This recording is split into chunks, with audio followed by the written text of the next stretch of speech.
Hakuamini alichokisikia kutoka kwa mwanamume yule. Siko tayari kwa ujauzito huu. Maumivu yalitawala kifua chake kama ambaye alikuwa anasubiria fursa hii yajitokeze. Dunia yake haikuvunjika kwa kelele, ilivunjika kwa kimya. Sentensi hile ilivunja mapigo yake yote ya moyo.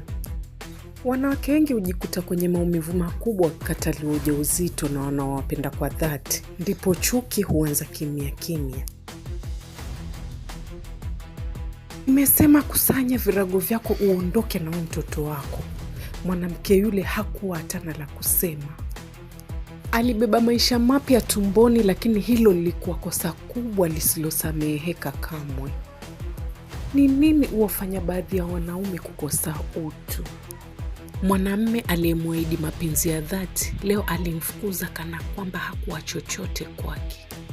Historia yao ya mapenzi iliyokuwa tamu iliisha kwa machozi na maumivu. Single mother si uchaguzi wala si laana. Hakuna mwanamke huota kulea mtoto peke yake.